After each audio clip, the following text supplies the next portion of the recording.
The movie starts in Los Angeles. It's early morning. A group of men, led by a guy named Ray Merriman, attack an armored truck outside a donut shop. A guard drops his coffee, and that makes one of the robbers panic and start shooting. More guards and police come, and a big shootout happens. In the end, Merriman and his team escape with the empty truck. After the robbery, Merriman is not happy. He tells one of his men, Bosco, that killing the guard was not part of the plan. The next morning, we meet a police detective named Nick O'Brien. People call him Big Nick. He arrives at the crime scene and starts checking things. He knows Merriman has done other crimes before, so he thinks Merriman is planning something big. But Nick finds it strange that they stole an empty truck. He believes something bigger is coming. Nick finds a man named Donnie, who works as a bartender. Nick thinks Donnie helped the robbers. So, he kidnaps Donnie and questions him. Donnie doesn't say much, but Nick keeps watching him. We see a flashback. Merriman and his team are planning to rob the Federal Reserve, which is a place where the US stores a lot of money. They don't want new money. They want old money that is going to be destroyed. These bills don't have serial numbers anymore, so they can't be tracked. Merriman tells Donnie to get inside the Federal Reserve by pretending to deliver Chinese food.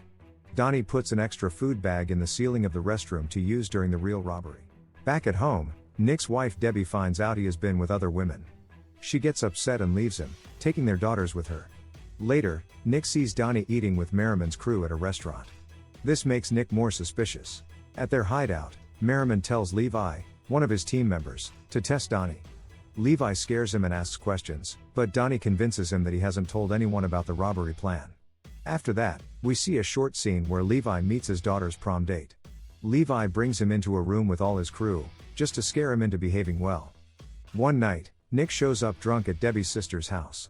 He signs the divorce papers in front of everyone and argues with Debbie's new boyfriend. Then he goes to a strip club. A woman from the club takes his phone secretly. We later find out that Merriman sent her to get information from Nick's phone. Now it's Friday, the day of the heist. Merriman's team goes to a regular bank. They take hostages and ask for $10 million and a helicopter. The police arrive and try to talk to them. To show they are serious, Merriman's team pretends to shoot a hostage.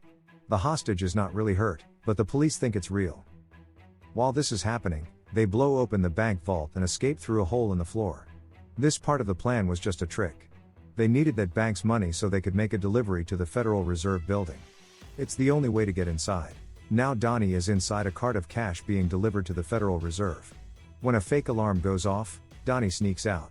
He goes into the cash room and finds the old bills that are supposed to be shredded. He hides them in trash bags. Then he goes into the restroom, takes the food bag he left earlier, and waits. A worker sees the food and finds it strange, but by the time he tells security, Donnie is already gone. The trash bags full of money are picked up by a waste truck. No one suspects anything. Nick and his team find Donnie. They beat him and ask where Merriman is. Donnie tells them. Nick and his team find Merriman, Levi, and Bosco in a van, trying to get away. But they are stuck in traffic. The police come, and another big shootout happens. Levi and Bosco are killed. Merriman runs away, and Nick chases him. Merriman tries to shoot, but his gun is empty. Nick shoots him, and Merriman dies. Nick checks their van, but the bags only have shredded paper inside. The real money is gone. Donnie is also missing.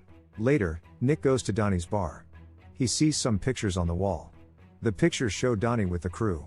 Nick realizes something important: Donnie planned the whole robbery. He was the real mastermind. The movie ends in London. Donnie is now working at a bar there. Some of his crew members are there too, enjoying their new life. A man comes in for a drink. Donnie asks if he works at the diamond exchange next door. The man says yes. Donnie gives him a free beer. Maybe Donnie is already planning his next heist.